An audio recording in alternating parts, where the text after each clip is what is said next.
공덕교회 교우 여러분, 여러분과 함께 하나님께 예배 드리면서 말씀을 나누게 됨을 진심으로 기뻐하면서 교회의 머릿돌 되시고 머리 되신 주님께서 주시는 평안이 여러분에게 충만하기를 축원드립니다. 공덕교회는 서울역에 있는 남대문 교회의 지원을 받아서 101년 전 1925년에 세워졌습니다. 공덕교회가 세워진 지 만 6년이 되는 해 1931년이죠. 이때 21살의 천재 시인 이상이라고 하는 시인이 신문에 숫자로 된 시 오감도 시 제4호라고 하는 시를 발표했습니다. 시라고 하는 것은 글자로 쓴다. 이것이 우리 모두의 상식이고 통념인데, 이상이라고 하는 시인은 시를 숫자로 썼어요.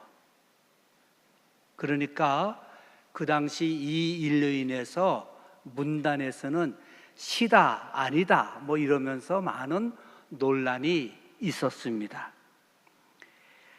오감도 시 제4호라고 하는 시는 부제가 딸려 있는데 환자의 용태에 관한 문제 이렇게 써놓고는 책임 의사 이상이 진단을 했는데 0.1이라고 진단했습니다. 일제에 의해서 국권을 빼앗긴 이 나라와 그로 인해서 파생된 사회의 여러 현상들을 보면서 이 나라, 이 사회가 환자와 같다라고 판단하면서 본인을 책임 의사로 얘기하면서 이 나라와 이 사회의 현상을 진단해 보니까 건강지표 1에 모자라는 0.1이라고 했습니다. 여러분도 건강검진표를 받아보면 간의 수치가 어떻니, 뭐가 어떻니 하면서 숫자로 나타나서 내 건강이 좋다 나쁘다 하는 거 알지 않습니까? 이처럼 이상의 이 시는 1931년 우리나라의 사회의 상태가 1이 되지 못하는 0.1, 그러니까 병이 든 상태다 이렇게 진단한 것입니다. 그러면 시인은 도대체 무슨 병이 걸렸다 이렇게 말한 것일까? 이것을 시 내용에서는 어디가 아팠다, 어디가 나빠졌다 이런 얘기 전혀 없습니다. 단지 그 시는 1에서부터 2, 3, 4, 5, 6, 7, 8, 9, 0이라고 하는 이 아라비아 숫자를 전부 거꾸로 썼어요. 제가 칠판이 있으면 써 보여드릴 텐데, 어쩐 일자를 요게 정상적으로 쓴 거라면은 요렇게 썼고, 이가 이것이 정상이라면 이렇게 해서 썼습니다. 이것을 시 종이 하나에다가 가득 채워 놓은 거예요. 여기 이 숫자라고 하는 게 뭐냐? 숫자는 우리 사람들의 생활의 가치를 재는 부호입니다. 우리 장로님 연봉이 얼마 정도 되세요? 그러면 대강 사회적인 수준을 알 수 있죠. 당신의 집은 몇 평이며 또 집의 시가는 몇 억대입니까? 하면은 그분이 가지고 있는 사회적인 경제적 위치를 알 수 있게 되죠. 요즘 고3 수능 수험생들이 성적표를 받을 때에 몇 등급인가 하는 것으로 평가되지 않습니까? 이처럼 우리의 삶의 모든 것을 평가하는 가치가 1, 2, 3, 4, 5, 6, 7, 8, 9로 만들어지는 숫자라는 거예요.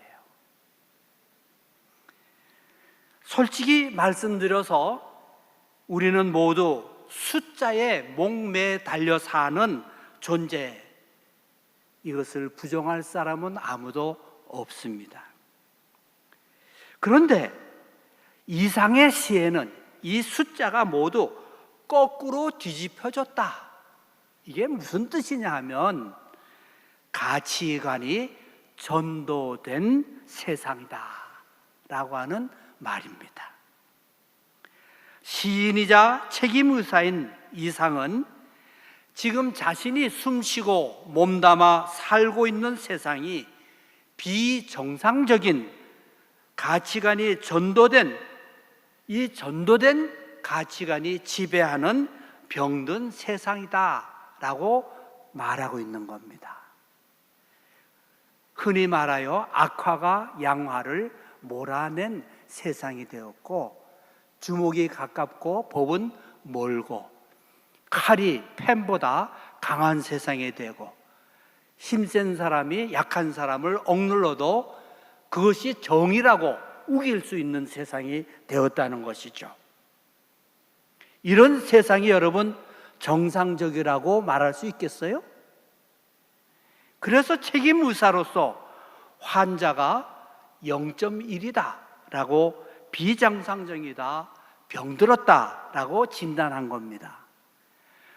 그러면 여러분이 병원에 가서 내 병 상태를 물어볼 때 의사가 여기저기가 이렇게 나쁘군요 진단했으면 그 다음에 하는 게 뭡니까? 처방전을 써주시죠. 그래서 약방에 가서 약을 받습니다. 이처럼 이상 시인도 처방이 도대체 뭘까 하고 저는 찾아봤어요.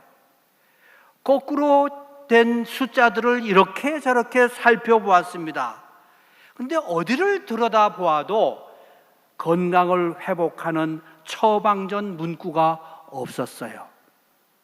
오랫동안 저는 이 처방전을 살피다가 오감도 시 제4호 이 시를 거울에 비춰보았습니다.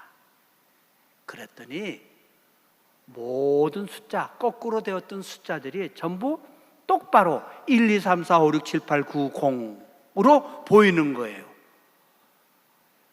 0.1이라고 했던 이 진단표도 1.0으로 바뀌는 거예요. 무릎을 치면서 이상 시인은 처방전으로 거울을 준 것이구나, 이런 생각을 가지게 되었습니다. 저는 이 이상의 처방전으로 준 거울을 교회가 받았다고 했을 경우에 무엇일까 질문을 해보니까 이 거울이야말로 예수 그리스도의 복음이로구나 생각하게 되었습니다. 교회의 가치관이 전도된 세상에 이 교회가 거울이 되어서 바른 가치관을 회복하게 하는 사명을 받은 것이로구나, 이렇게 해석하였다는 말씀입니다.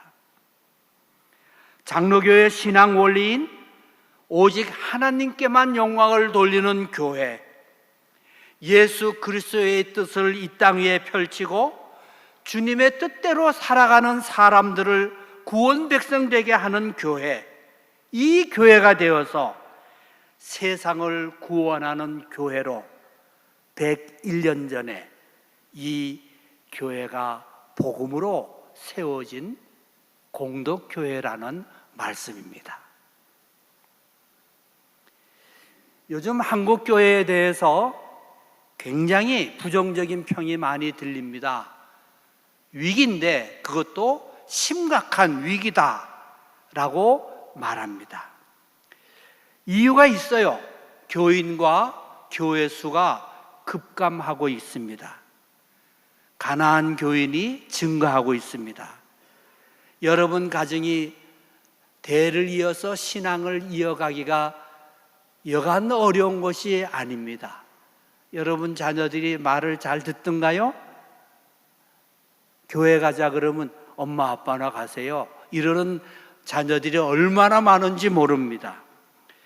교회 헌금이 줄어들고 교회당이 비어서 집회 때 빈자리가 늘어나는 이 현상이 눈에 보입니다.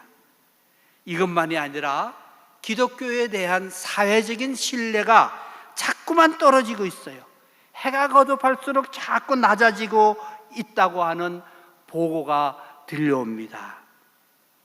저는 공덕교회도 한국교회가 앓고 있는 위기의 병을 같이 앓고 있다고 생각하는데 제 생각이 틀리기를 바랍니다. 저는 교회를 마을 한가운데 언덕 위에 심어놓은 나무라고 비유해 보았습니다. 여러분이 한번 머릿속으로 그림을 그릴 수 있을 거예요. 마을이 있고 마을 뒤편에 나트 약간 높은 언덕이 있습니다. 그 언덕 위에 나무 한 그루를 심었는데 100년이 된 나무라면 이제는 둘레가 아름드리가 되어서 이렇게 제 한 뼘으로 안 될 겁니다. 큰 나무가 되면은 풍성한 잎을 만날 수 있을 것이고 그것이 만들어 놓은 그늘이 좋아서 새가 깃들어서 쉼을 얻습니다. 나무 그늘 아래 평상을 갖다 놓으면 마을의 어른들이 모여서 정담을 나누고 소식을 주고받으면서 사랑을 나누는 평화로운 그림이 그려질 수 있습니다. 저는 이 그림이 교회여야 한다 생각합니다. 교회가 그래야 돼요. 그런데 만약 줄기는 이렇게 한 아름이 넘어서 큰데 그 속이 비어져 있다면, 오랜 세월을 자라서 가지가 많은데 잎사귀가 다 말라 떨어지고 앙상한 가지만 남아 있다면, 꽃을 피워서 열매를 맺고 그 열매를 나눌 수 있어야 되는데 비실비실하는 꽃 몽우리만 줬다가 툭 떨어져 버린다면은, 열매가 열리지 않아서 나눌 것이 없어진다면 나무 아래 평상에 모이는 어른들도 없어질 것이요 새들도 깃들기 위해 모여들지도 않을 것이 아니겠습니까? 나무가 이렇게 고목화된다면 이 나무를 살리기 위해서 어떻게 해야 하겠습니까?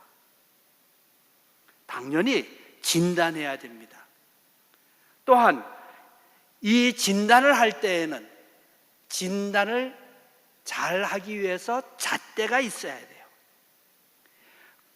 건강한 상태의 교회가 어떤 교회인지 알아야지 비교해서 어디가 아픈지 어디가 잘못했는지 알 수 있게 되는 것 아니겠어요? 바로 이러한 건강한 교회를 위한 예수님의 당부의 말씀이 오늘 마태복음 28장 본문의 말씀입니다. 부활하신 예수님께서 승천하기 직전 제자들에게 마지막으로 당부하신 말씀인데요, 여기에 이 말씀은 마태복음 16장 16절에 어느 날 길을 가시던 예수님께서 제자들에게 사람들이 나를 누구라 하느냐 질문하신 다음에 너희는 나를 누구라 하느냐, 베드로가 뭐라고 그랬죠? 주는 그리스도시요 살아계신 하나님의 아들이십니다 하니까 예수님께서 16장 18절에서 시몬아 내가 복되다, 내가 이 반석 위에 내 교회 에클레시아를 세울 텐데 음부의 권세가 이기지 못하리다 했습니다.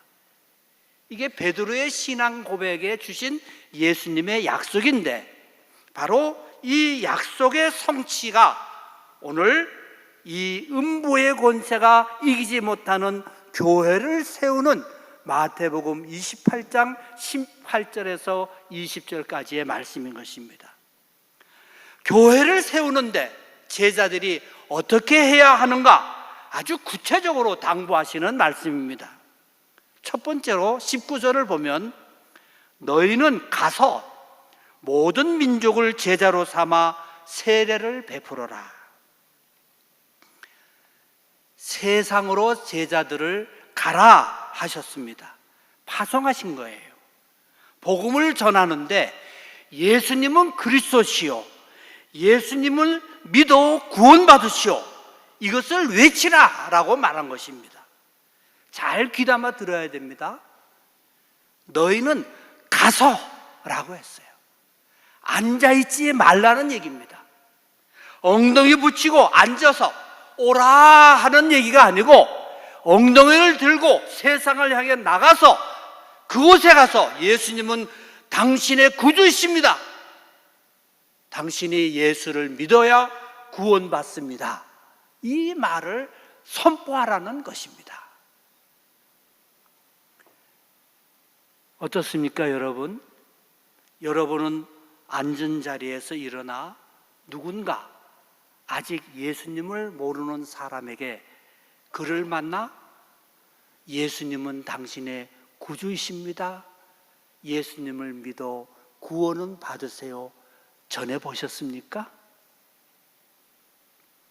수십 년 신앙생활을 통해서 귀에 인이 박히도록 들었을 말씀인데 가서 그렇게 해보셨습니까? 만약 안 하셨다면 이번 주간부터 한번 해보세요. 두 번째, 내가 분부한 모든 것을 가르쳐 지키게 하라. 가르쳐 지키게 하라. 그렇습니다. 예수께서 복음이신 줄, 예수께서 그리스도이신 줄, 예수를 믿어야 살고 살아서 믿을 때 영원히 사는 것을 가르치고 예수의 가르침을 지키도록 하려면 그 일을 행하는 당신이, 여러분이 먼저 알아야 하지 않겠습니까? 알아야 면장도 한다고 하잖아요. 내가 모르는데 어떻게 전할 수 있어요? 그래서 여러분이 성경을 알기 위해서 공부해야 됩니다. 예수님이 누구시며 하나님은 누구시며 무엇을 원하시는지, 내가 무엇을 해야 하는지를 배워야 합니다. 장로교가 어떤 교회인지 배우십시오.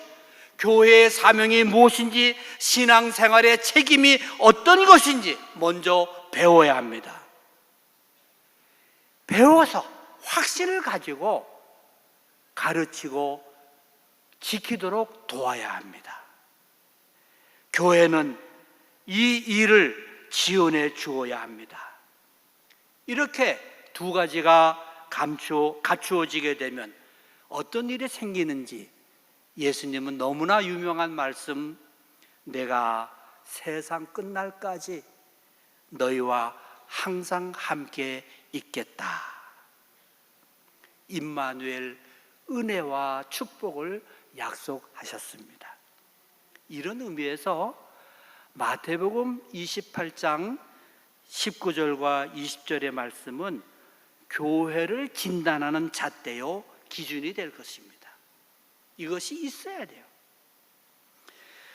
여기에서 우리는 예수님의 마지막 당부를 실천하는 일이 사실은 쉽게 되지 않는다는 것을 알아야 합니다. 초대교회를 보세요. 이 교회의 역사는 예수님의 마지막 당부와 약속을 붙잡고 신앙생활을 했습니다. 이 믿음의 길이 평탄치 않았다고 하는 걸 우리 모두는 알고 있습니다. 로마가 새롭게 일어나는 그리스도교를 핍박했습니다. 유대교가 집요하게 교회가 세워지는 것을 방해했습니다. 그리스 로마로 이어지는 문명은 숫자 위에 세워진 문명이었는데 이 문명에 젖어들은 사람들의 가치관을 바꾼다는 것 너무나 어렵습니다. 저도 목회를 오래 하고 은퇴했습니다마는 정말 여러 번 바꿔가는 게 얼마나 어려운지 몰라요. 일용할 양식으로 좀 살아봅시다. 그런데 그게 안 되더라고요. 냉장고가 꽉 차도 또 사러 그 인터넷 쿠팡을 뒤지고 뭐를 뒤지는 것이 바로 우리들의 삶입니다. 그래서 주님의 가르침대로 산다는 것은 현실 앞에서 무력감을 갖게 하는 일이기도 합니다.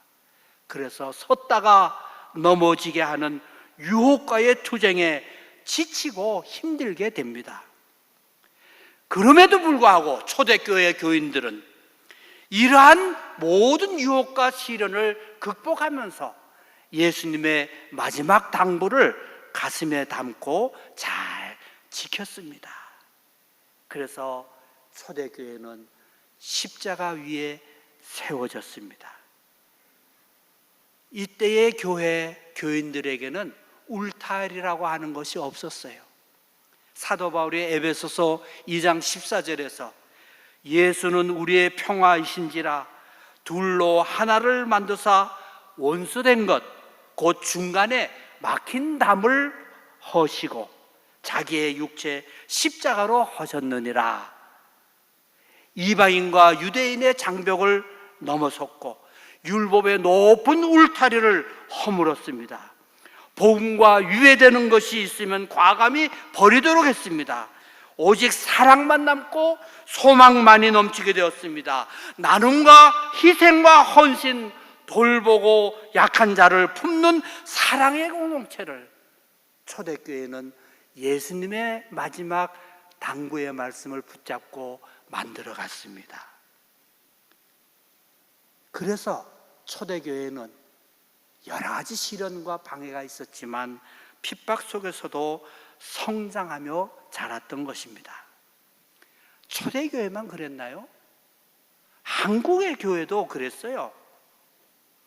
한국의 교회는 양반과 상놈의 계층의 울타리를 없앴습니다.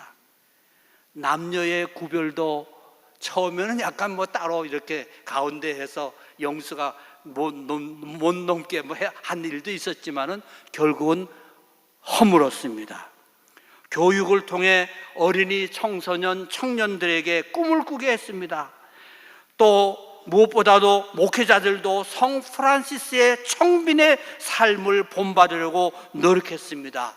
그래서 목사는 가난해야 돼, 이런 말이 한국 교회에 돌게 된 것이죠.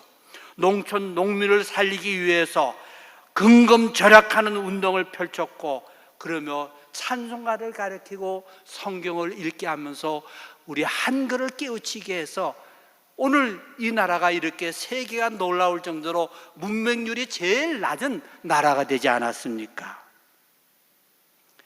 이런 일들을 통해서 한국 교회는 온 세계가 놀랄 정도로 성장한 것이 사실입니다. 그런데 여러분, 바로 이때부터가 문제인 거예요. 우리가 성장을 온 세계가 놀라고 있는 바로 그때부터 사탄이 뿌려놓은 교회 안에 위기의 씨앗이 자라기 시작한 것입니다.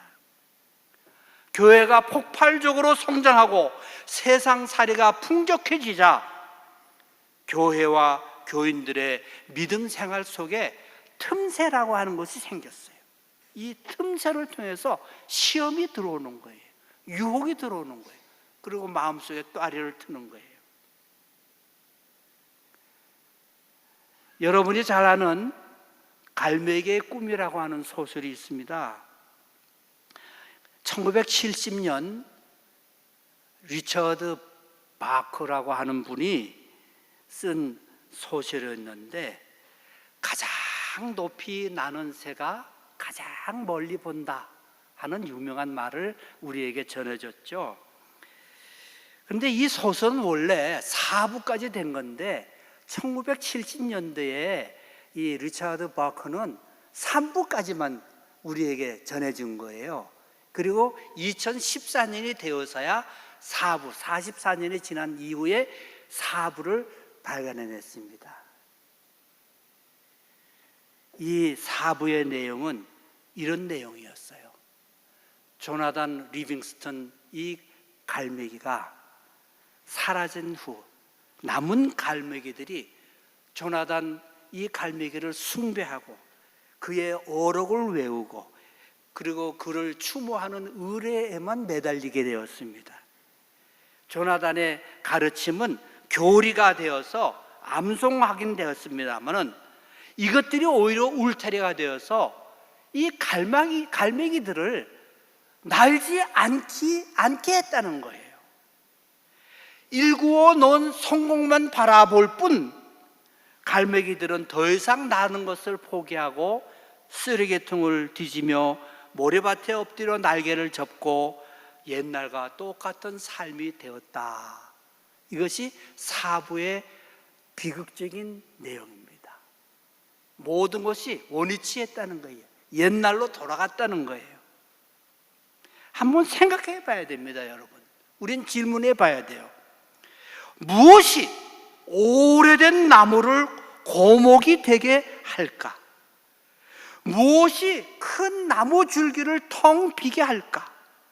무엇이 무성했던 잎사귀들을 마르게 하고 땅에 떨어지게 할까? 무엇이 한 피어난 꽃망울을 그냥 피우지 못하게 땅에 지게 하는가? 무엇이 젊은이들을 교회를 떠나게 하고 무엇이 안 나가 가난한 교인을 늘어나게 하는 것일까? 교회가 제 몸 가꾸기에만 몰입하는 동안 나눌 열매는 없게 되는 겁니다. 교회가 예수님께서 물리치셨던 세 가지 유혹에 빠져서 그것을 누리고 사용하는 한 교회는 사랑의 품을 상실하고 새가 깃들 그늘과 숲을 메마르게 할 것입니다. 교회가 사편 갈매기의 꿈처럼 옛날에는 여기에 파묻혀 땅의 것만 추구하다 보면은 하늘을 보지 않는 갈매기가 되는 동안 교회의 큰 나무는 각질만 딱딱해지고 안은 텅 빈 울리는 꽹과리 같은 소리를 내는 소음을 내는 단체가 되고 만나는 겁니다. 여러분 교회 안에 울타리가 없나요? 저는 있는 것 같아요. 여러분 교회 생활에도 수많은 울타리가 있어요. 막힌 담이고 울타리가 되어서 그 안에는 들어가지 못하도록 하는 자기만의 세계를 가집니다. 근데 실제로 교회는 예수님이 아까도 바울이 말씀한 대로 이 막힌 담을 허물고 울타리를 없애고 세운 게 이 교회인데 우린 울타리를 너무 많이 가지고 있어요. 오래된 교회를 가보면요 우리끼리라고 하는 울타리가 많습니다. 또 이 교회에는 있는지 없는지 모르지만 식사할 때 보면 알죠? 우리 가족끼리 그 자리가 따로 있어요. 여러분이 오늘 식사하면서 내 앞에 앉는 사람들을 한번 보십시오. 누가 앉습니까? 매주일 만나는 사람이 앉을 거예요. 오늘 교회에 처음 오거나 낯선 분이 오면은 실적 쳐다보고 오히려 멀리 떨어져 앉으려고 그러는지 몰라요. 이것도 울타리입니다. 굴러온 돌이니 박힌 돌이니 하면서 울타리를 만들곤 합니다.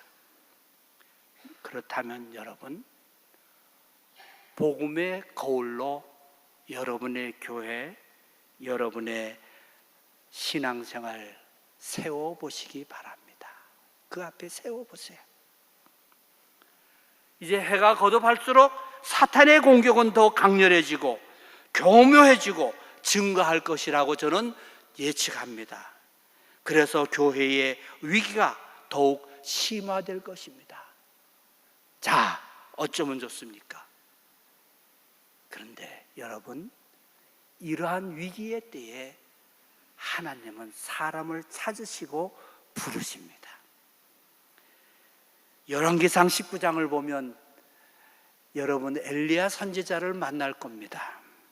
갈멜산에서 바알과 아세라 섬기는 제사장 850명과 피 터지는 싸움을 했습니다. 850대 1.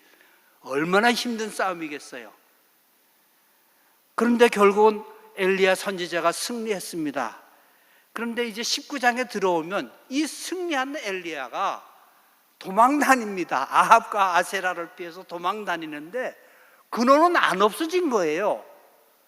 바로 아합과 아세라는 뭡니까? 우상을 섬기는 신앙을 가지고 있습니다. 숫자에 매달리는 거예요. 축복에 매달려 있는 거예요. 여기 이제 도망을 다니는 이 엘리야 로뎀나무 아래에서 하나님 나 죽여주세요. 내 생명 거두어주세요. 그러니까 천사를 보내서 먹이십니다. 그리고 또 갈렙이 다시 호렙산으로 갑니다. 갈멜산으로 갑니다. 갈멜산에 가가지고 말씀 중에 계시는 하나님을 만났는데 이 말씀 중에 계신 하나님이 엘리야에게 엘리야야 아직 바알에게 무릎을 꿇지 않고 바알에게 입술을 맞추지 아니한 사람 7,000명이 있다. 엘리야에게 너는 혼자가 아니다 라고 알려주셨습니다. 엘리야는 숫자에 뒤바뀐 가치관의 세계에 잡혀있는 아합과 이세벨이 만든 세계 속에서 여호와 하나님을 믿는 신앙으로 투쟁한 사람입니다. 그리고 승리했어요. 그러나 외로웠어요. 그때 하나님이 뭐라 했습니까? 천사를 보내주시고 7,000명이 있다고 말씀해 주지 않습니까? 하나님께서 함께 하신다는 거예요. 바로 여기에서 엘리야는 힘을 얻었고 이제 엘리사를 찾아가게 되는 겁니다. 여러분이 엘리야가 되어서 바알과 아세라와 대결을 하신다면 하나님께서 그리고 여러분과 같은 믿음의 사람들과 함께 하고 계심을 믿으시길 바랍니다. 여러분, 교회가 위기에 처한 것은 맞습니다. 그러나 아직 기회는 있습니다. 우리를 둘러싼 전도된 가치관이 제공한 온갖 울타리를 없애면 좋겠어요.